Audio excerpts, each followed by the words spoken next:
farmers have seen some messed up things. Come on over to my old lonely farm, and I'll tell you all about it. This is Darkness Prevails, the place where you share your true stories with the world, because this world is a strange one. Farms can be incredibly creepy places. They're big and often lonely, and they're filled with wildlife within and without. Imagine working alone on a farm, away from civilization. What sounds would you hear at night? What would you see between the nearby trees? Enjoy these allegedly true stories about farmers and creepy farms.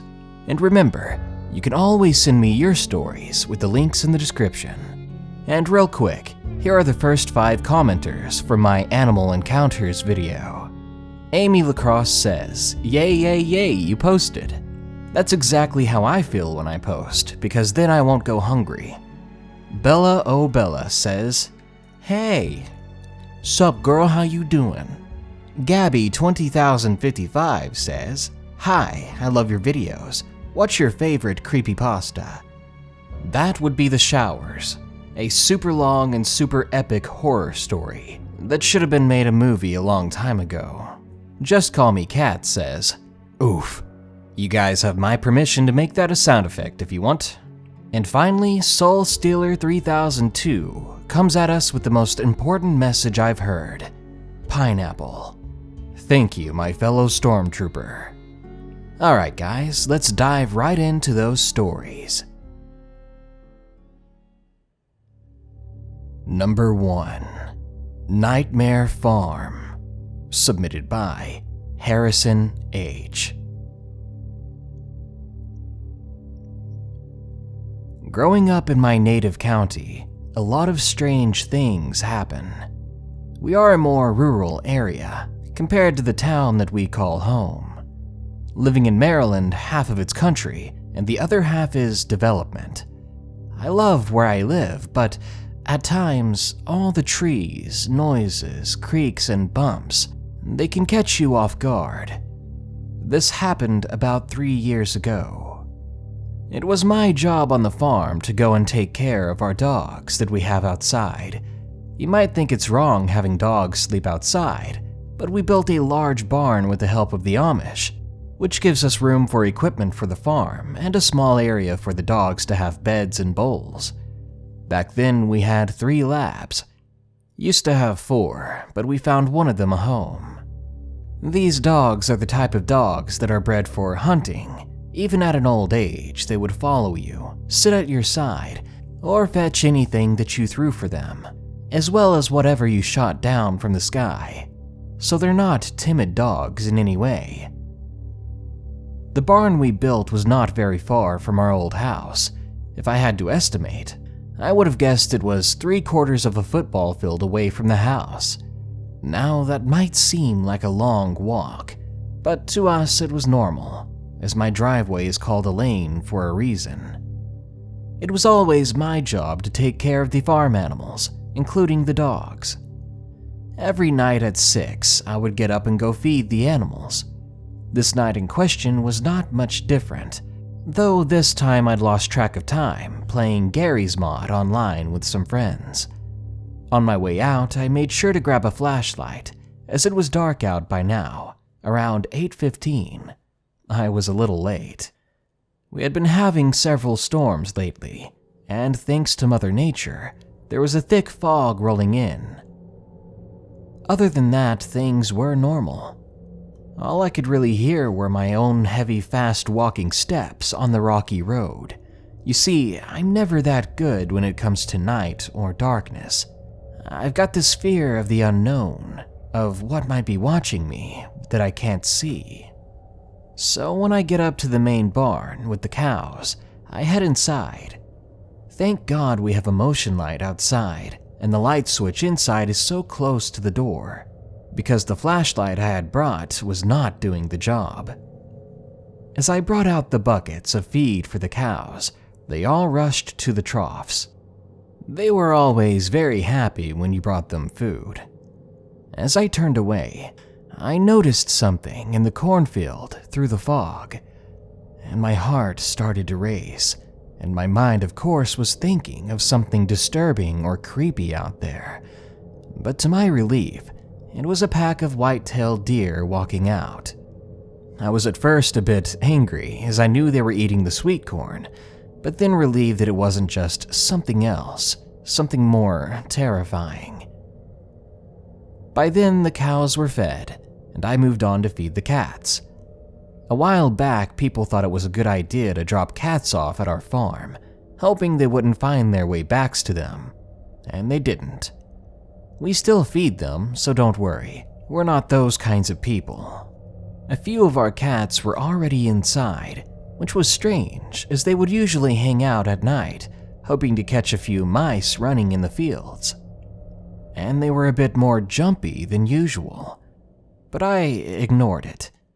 On my way back, I passed by our neighbor's house, the original farmhouse, sad that they had messed up the inside of it. When I made it back to our place, I grabbed a coffee can that I set out to fill the dogs' food bowls.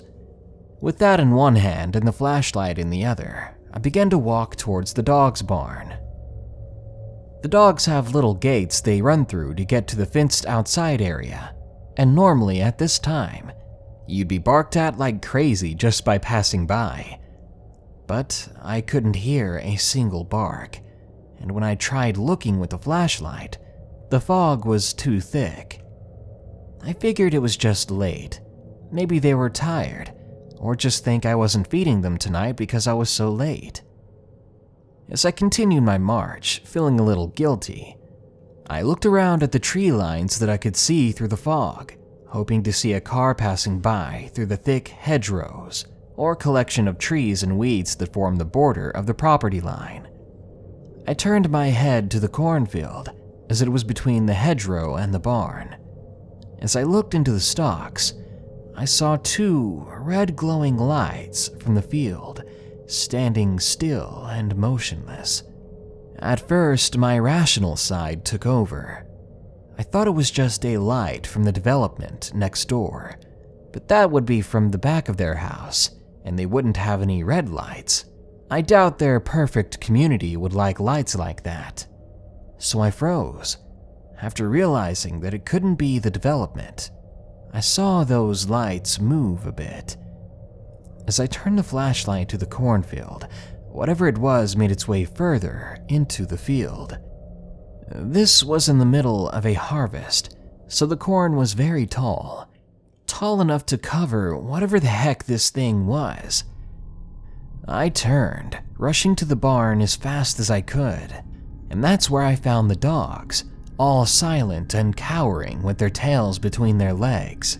Apparently, whatever that was outside, it had freaked them out as well, or maybe it was the storm.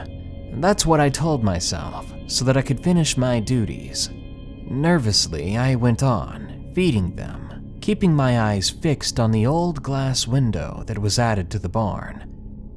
I saw a bit of motion outside, and the rational part of my mind just kept saying, it's just the storm. It's probably just the wind blowing some fallen leaves in front of it. Yeah, that's all. Nothing out of the ordinary. It was a bunch of bull, and I knew it. Whatever that thing was, it was out there. So I stayed inside, locking the doors as if that would keep me safe. And I did feel better knowing the dogs were with me. In my act of fear, I ran to the shelves where we kept the tools. I knew my father. He was a Second Amendment kind of guy, if you catch my drift. He had all kinds of things hidden everywhere that I could protect myself with. So I got one of the older crank air pieces, something that was fully functioning but wasn't very strong, but at the very least I could cause some damage. I sat down on a tractor that we had stored in there, aiming at the areas this thing could enter in at any time. I sat there for a straight 30 minutes, my dog silently eating and drinking water. I waited for a while, scared out of my mind every moment, fully expecting to see something's face in that window or something busting through the door that I wasn't ready for. But after a moment, I could not handle the waiting, so I decided I was done with this. I placed my protection back on the shelf, as it was pretty clunky and running with it would be impossible. Then I sprinted to the second door. I swung it open in a hurry and made a mad dash to the front door of our house, and as soon as I was outside, I began to hear the corn stalks next to me breaking, snapping, and something within them was definitely growling. It reminded me a bit of our dogs, our labs' growls, but only if it was 10 times as deep. The thing sounded huge. The creature must have been the size of a bear, and it was only a few yards away from me in the cornfield to my right. That night, I ran faster than I'd ever run before. I don't think I could have run faster if I tried, but somehow I survived. I made it to the front door and I threw myself inside, crazily locking the door behind me. My mother, who was watching TV still, asked me where I'd been. I quickly walked past her, saying that I just fed the cows and I needed to go to sleep. I laid in my bed for a very long time. It took all of my courage and several hours just to be able to shut my eyes, because I was too afraid to close them. Every little noise that I heard outside, it sent chills down my entire body. Luckily, I got a few hours of rest, and when I woke up the next day, my dad was angry. Not only did he find the protection that I'd used the previous night loaded with the safety off and leaning against the wall, he found a bunch of his corn stalks pushed over and kicked down and trampled on. I defended myself, telling him that I did the cows late last night and I rushed back home to feed the dogs. He didn't buy it, and I was forced to salvage what corn was still on the stalks. I've never experienced anything like this to this day. While I still am slightly afraid of what's out there, my fear has gone away in the past years. The only thing I can say is, if you live in the Delmarva area, always be sure to keep your eyes and ears open. Number 2. Out of Work Scarecrows. Submitted by Ulashai. I've lived next to an abandoned farm my whole life. I'm 17 now, and I'm looking forward to going to university to study medicine. As you should know, with the way the economy has been acting the last couple of years, there have been so many closures of farms. A multitude of farmers have gone bankrupt and have had to sell and move on to something else. It's very unfortunate and sad to hear. The farm I lived next to had always been abandoned, and a couple of months ago, me and my 2 friends decided to venture into the abandoned farm for a bit of fun. I remember as a child, my primary school took our whole class to visit a popular farm, and I enjoyed looking at the animals and seeing how it all worked. As me and my 2 friends Barry and Steve stepped onto the abandoned farm, nothing felt off or unnerving, but plenty of excitement was running through our veins. We were just talking amongst ourselves as we were covered in darkness and our mobile phones being our only source of light. You could feel the uselessness of the land, and you could tell how neglected it was, how it was not needed in society anymore. It was sad, really. Barry came to observe how we didn't come across any broken bottles or used needles, or how this abandoned farmland didn't come to be some haven for junkies. It was like it was abandoned, but something was still looking over it. We all stopped for a moment to just take in the atmosphere of the empty farm. The place was huge, and back in the olden days, it used to soar in profits for our area and offered jobs to a number of people. Times have sorely changed, I thought, and that's when we heard something in one of the abandoned barns. We ignored it, thinking it was some nighttime animal playing with some broken farm equipment. There was still plenty of that, and barns that were once used to keep in sheep and cows. It was like the farm just stopped one day. It had the same vibe of a ghost town. Steve dropped his energy drink after he had finished it, and I dropped my drink after that. As the three of us walked a little further from our littering, we all heard something whiz right past us so fast and so quickly. Mine and Steve's empty drinks had disappeared from the ground, and the three of us decided to throw more things onto the ground to see what happened. We did so, then walked away from our littering once more, and again we heard the same fast whizzing sound moving through the wind. Our litter had been taken away, as if something or someone was keeping the farm clean. Then Barry screamed, saying that he saw someone waving in the barn. The place was supposed to be abandoned, but apparently Barry said that whoever it was went back in the barn as if they were hiding. Slowly, the three of us went towards the old barn. As we stepped inside, it was pitch black. When we switched on our mobile phones' flashlights to help us see, slowly, we made out scarecrows, old, out-of-work scarecrows. And creepiest of all, the one directly in front of us, it appeared to be crying.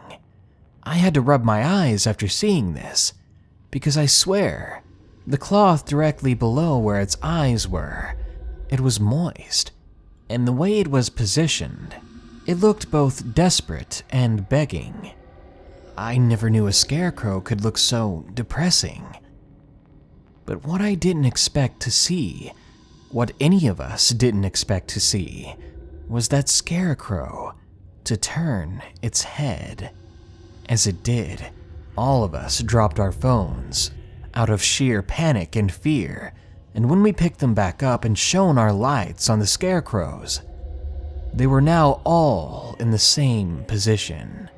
All of them looked as if they were crying. They all were in this begging position, somehow portraying a look of desperation in their emotionless faces. My heart was pounding. I kept telling myself that I was just seeing things, that there was no way in this world that I saw a scarecrow's head turn. But seconds later, my fears came true. There was a chanting that slowly built up from a very low whisper to a loud roar all around us. It sounded like old men and teenage boys all chanting the same thing. Please, out of work, homeless, jobless. The sounds and words chanted around us in a ghostly and fearful tone. All of us began to turn in circles, looking in every direction for what was making that noise, and to our mistakes, we took our eyes off the scarecrows. The only thing that made us stop turning around like crazy was when something touched my face. It was itchy, like old dried out straw, and as I slowly turned to see what it was, my heart began to race, more than it already had been. I shone my flashlight to the figure in front of me, and of course, what was standing there where it hadn't been before was the crying scarecrow. It towered over me and looked down at me.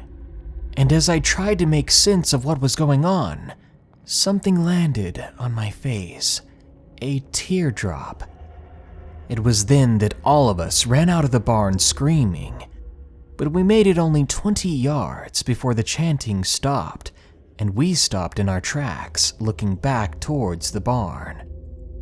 Curious, I slowly walked back to the entrance, not daring to step foot inside once more, but I turned my light on and peeked in, and there the scarecrows were, back in their original positions, quiet and alone and sad, but their faces were still moist with the supposed tears they had shed.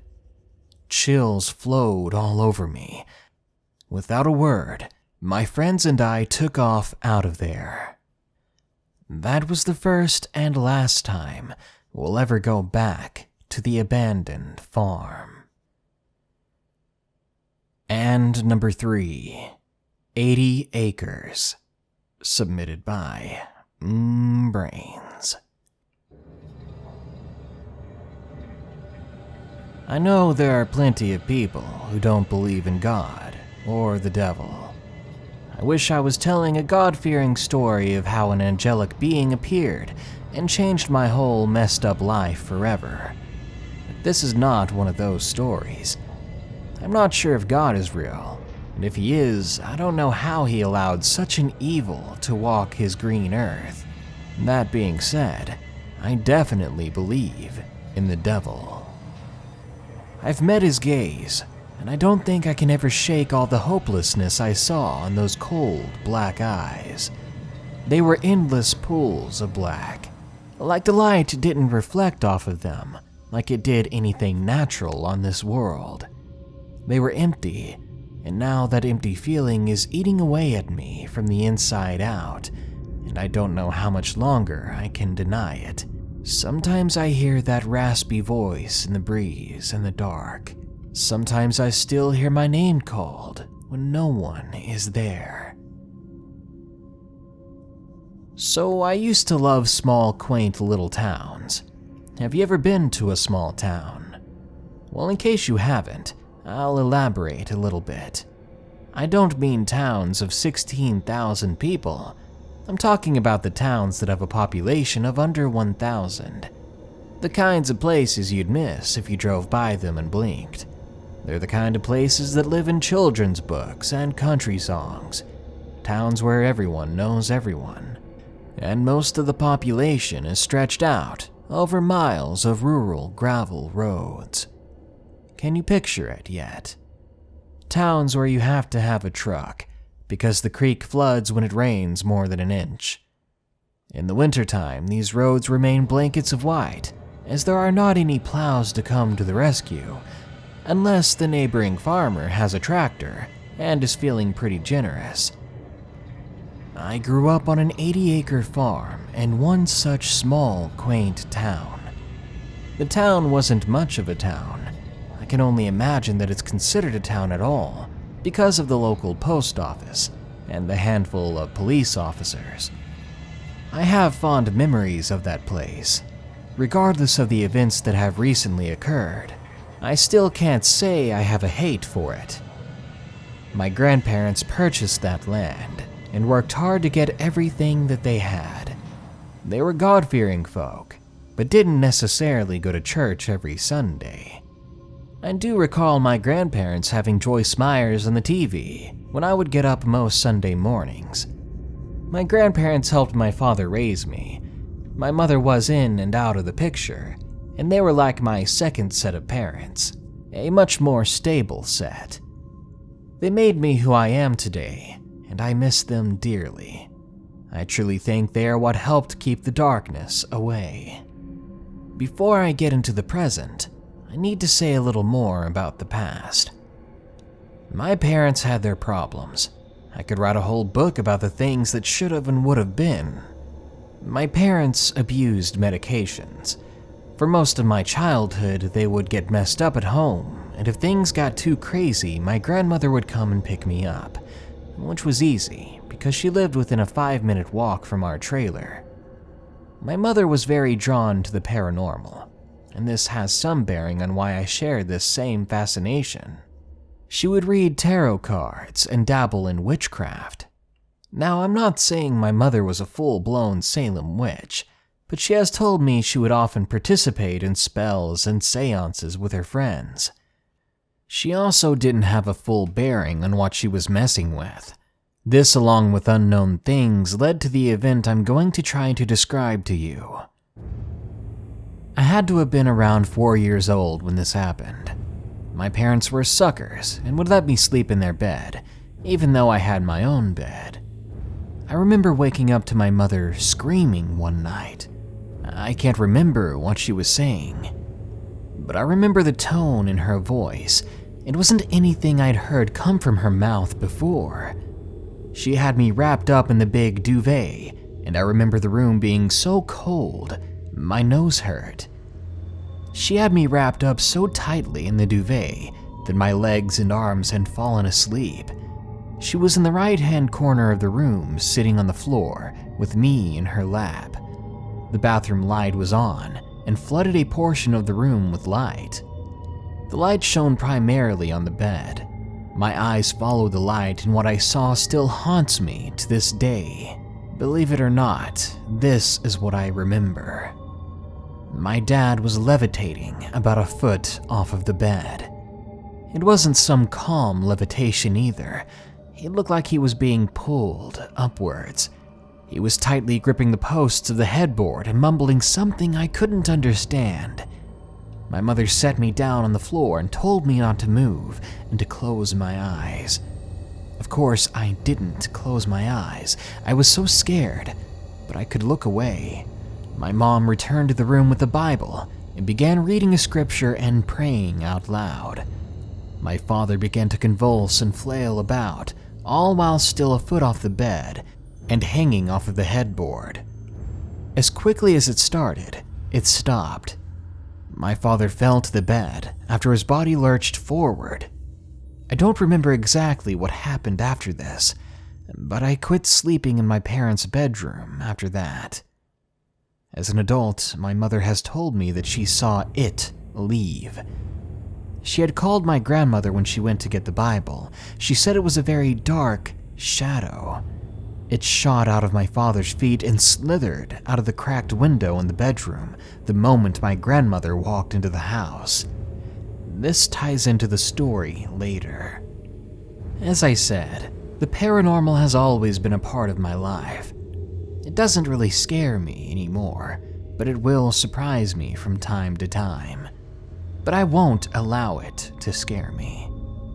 However, the thing that I've recently encountered really does scare me. I can feel it in my bones, and it's like nothing that I've ever felt before.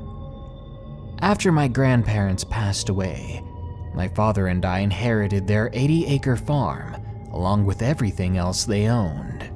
I came down from the city to help my father go over paperwork and get all the affairs in order. I actually came down the day my grandmother was gone. It was a happy and sad evening. We stayed in the house that very night. We laughed and cried, telling stories about the good old days. The house didn't feel eerie at all. In fact, the feeling of the house didn't change until my grandmother was finally laid to rest. I really think her spirit stayed with us over that week and left after she saw we were going to be okay, and her remains were next to my grandfather's. After the funeral, the family all came back to the farm, and we ate and reminisced. With each person that left, the house grew colder, and I don't mean cold as in the temperature. It's as if the atmosphere just began to change. My father was the last person to leave. He helped me clean up, and as he was leaving, he asked me if I wanted to come with him. At that point, I did have a bad feeling about staying on the farm alone, but I declined, and I said I'd be fine. He stood there and looked like he wanted to say something to persuade me to leave, but he didn't. I walked him out to his truck and waved goodbye to him. I stood in the opening of the garage door, and I lit a cigarette. I hadn't smoked for years, but this week had earned me a few smokes. The floodlights were drawing what seemed like a million bugs to the area I was standing. I swatted a swarm of bugs out of my face, and I went into the garage and flipped off the light. It was so dark. If you've never been in a rural area at night, you're missing out. You can see stars you didn't even know existed. I feel like I can actually see entire galaxies out there, but when I turned the light off this time, I didn't feel adventurous. I felt scared.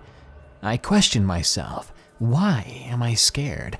I grew up here. You've been in this yard when it's dark too many times to count, I told myself.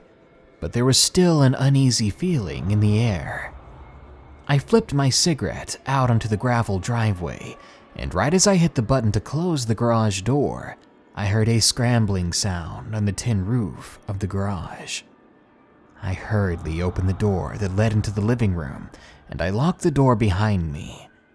As the garage door was closing, I saw a glimpse of what looked like something's legs.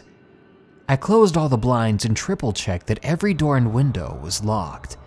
I went to the interior pantry and grabbed an old wooden baseball bat. I sat down on the couch with it and I listened, holding my breath to see if I couldn't hear anything. I didn't at first, and then I heard a thump on the roof with footsteps soon after.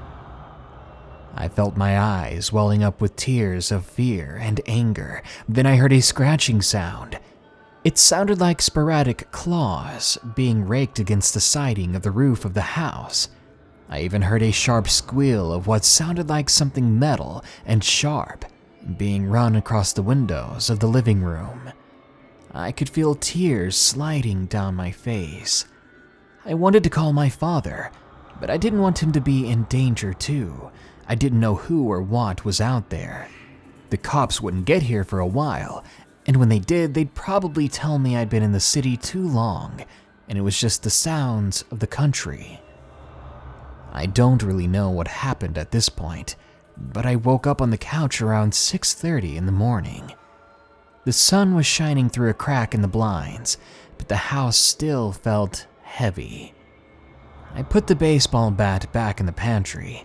I grabbed my keys and my purse and hesitated a little when I hit the garage door opener.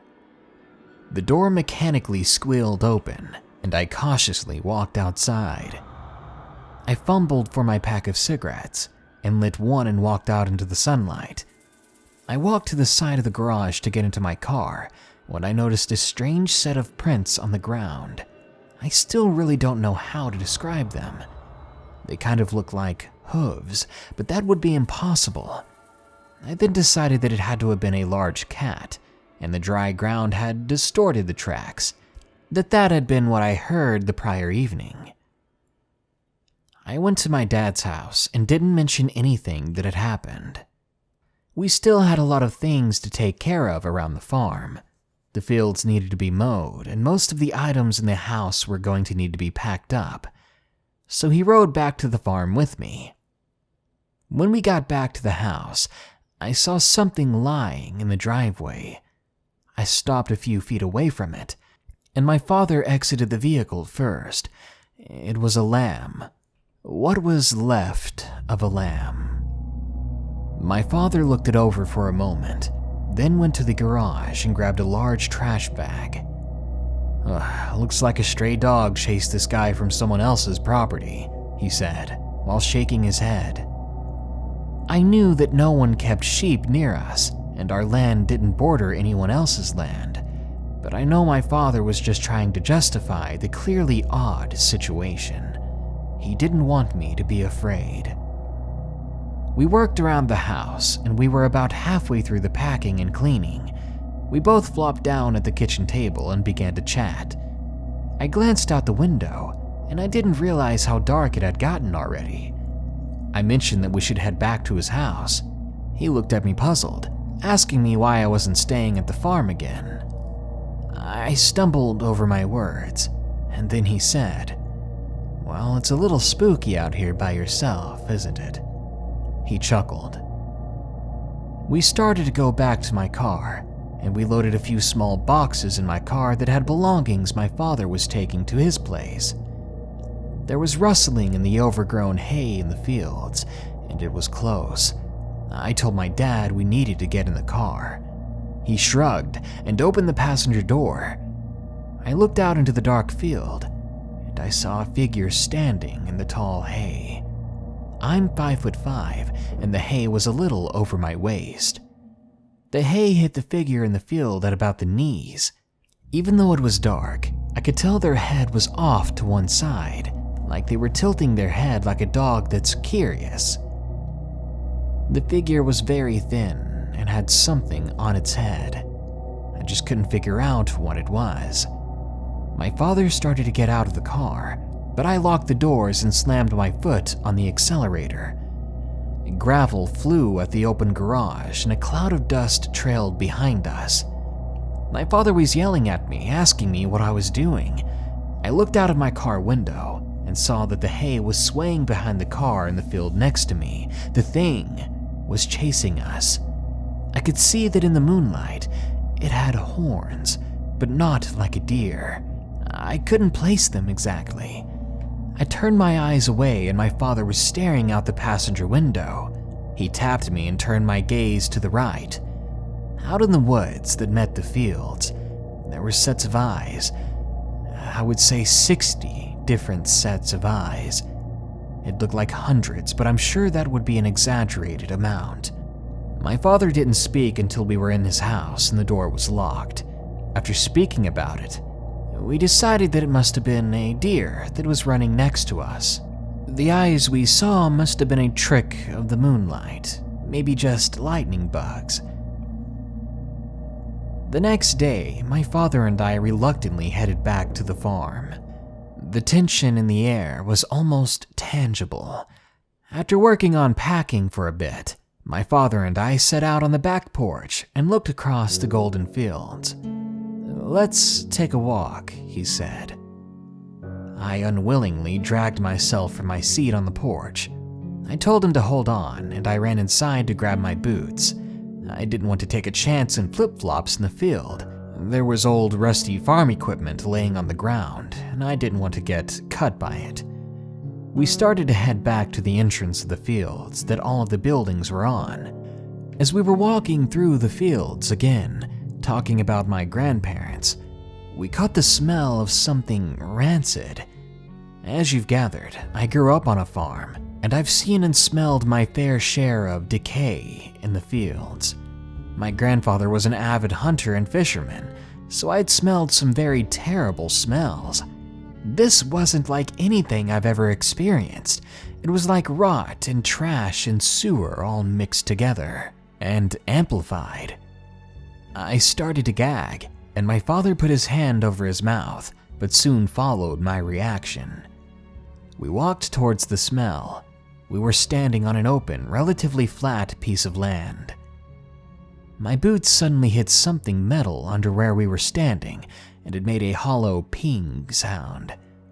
My father looked down, and then looked at me with a perplexed look on his face.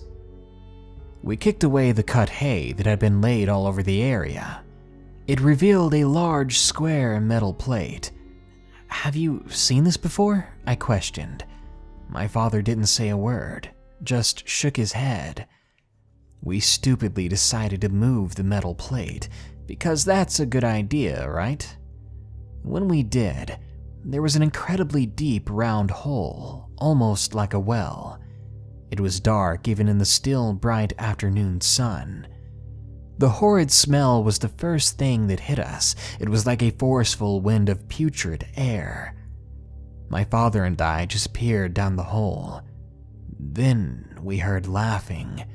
It echoed from beneath us in the hole. I started to back up when I saw something in the dark down there. Then we heard a scurrying sound, like something was about to come out of the hole. We started to run, but we stopped, entranced by what was happening. All I can remember are the eyes, all black and sunken into a thin face. I see those eyes every time I close my eyes now. I was on my hands and knees, and we were leaning into the hole with my eyes glazed over, according to my father. My father bellowed to me, "Move!" and his voice snapped me out of my trance, and I hurriedly crawled away from the hole. My father somehow lifted that metal plate and slammed it down on the hole. We heard a screech unlike anything I've ever heard before. It was like a barn owl and a panther, but it was so haunting and loud, I put my hands over my ears, and my father grabbed my arm and basically dragged me to my car. Then he threw me in the passenger seat. We drove well over the speed limit in silence, except for our labored breathing. When we got to his house, he put my bags in the car and told me I needed to go back to the city as soon as possible. He continued to tell me that he didn't know how that hole got there, or what the heck was going on, what in the world was about to come out of it. He said that he had seen those eyes before, though. He told me the night he levitated, he saw a shadow at the end of his bed. It had a hold of his legs, and it had the exact same eyes. I returned to the city that very evening after I had calmed down. It's been a few months since all of this happened. I think this thing that had possessed, or whatever it did to my father, is coming after me. My grandparents are gone, and there's no one here to protect me. The other day, I was looking in the mirror, and I swear I saw my eyes change for a second. I saw those cold eyes staring back at me. I don't know what's going to happen to me, but I know that if you stumble across an 80-acre farm for sale, don't buy it. Please, no matter how much it appeals to you. If you do, you might find yourself looking into those black, cold eyes, and I might be the one looking back at you. Number 4. Stalked in the Fields by Randis. I used to help out my grandfather on his old farm in Missouri. Usually, he'd pay me for every bale of hay that I helped with, and even at a few quarters per bale, I made quite the pretty penny off of it. There came a day where he asked me to work alone. He had to drive to another farm to talk to a farmer about selling his equipment. I didn't mind. I'd basically grown up there, and I'd never once felt in danger when I was out on my grandparents' farm. But that day, I wasn't as alone as I thought I was. As I walked through the fields, tending to the hay bales that we'd already rolled, I began to hear laughing coming from behind me. When I turned in that direction, I saw nothing, so I thought it was just the wind blowing across some rusty equipment, making a weird sound. So I went on with my duties. But it came again, followed by a shuffling sound. That sound was very familiar to me. It was the sound of footsteps walking through uncut hay. I turned around again, and this time, I swore I saw someone leaning down quickly below the hay. "Hey, you're trespassing," I called out as a warning. "You'd better get out of here before I force you out." I tried to sound threatening, but I don't think it worked. The laughing continued now. Suddenly, the man stood up, revealing himself from his hiding place. I would have been angry at this situation. Some guy playing out on our land while we were trying to work. He could have hurt himself, but as he stood, I felt the life leave my body. The man had been hunkered down, but as he stood, he towered over me at twice my height. He had a hunch in his back, but even still, he was easily much, much taller than me. I couldn't breathe. This was no natural thing I was looking at. Before I could say another word, he literally galloped away on all fours, the awkward way kids do when they pretend to be animals. Later on, when I told my grandpa what I'd seen, he thought it was the funniest joke. So I left it at that.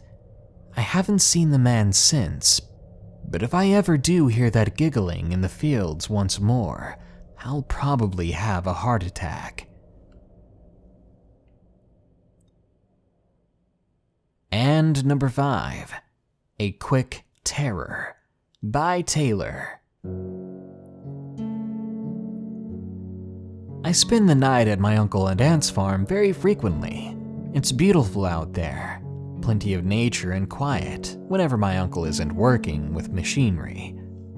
I used to play hide and seek with my cousins in the fields and the barns, but nowadays I don't play as casually out there anymore. Not after what I saw in the barn window.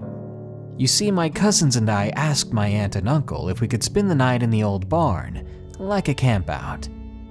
They didn't mind. They just asked us not to mess with any of the tools out there and to be safe. We giggled our whole way to the barn, carrying a couple of blow-up mattresses and sheets and pillows, as well as a fully charged laptop to watch movies on. It was a fun night. We played Truth or Dare, told very cheesy ghost stories, then fell asleep as we watched a movie. I was the last one up. I couldn't seem to drift off. I was very used to a routine when I went to bed, so suddenly changing from a cozy bedroom to a barn wasn't very pleasant. All of a sudden, I felt this strange sensation. It was so creepy that I found myself too afraid to move. So instead, I searched around with my eyes barely opened. As I scanned the barn, I saw what was making me feel so scared.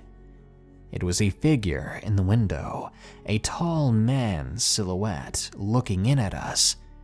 As soon as I saw him, I tried to scream, but I was too terrified.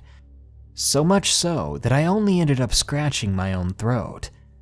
The man then began to open the window, which was apparently not locked, and was trying to climb through for whatever reason. Again, I tried to scream, and luckily, a noise did come out. My cousins flew up, wide awake, and the lights to my aunt's and uncle's house suddenly flipped on. The man knew he was caught. He shut the window. Then I heard his footsteps traveling quickly away. What was he planning to do with us that night? Why did he want in the barn with us? And where would I be now if I hadn't had trouble falling asleep?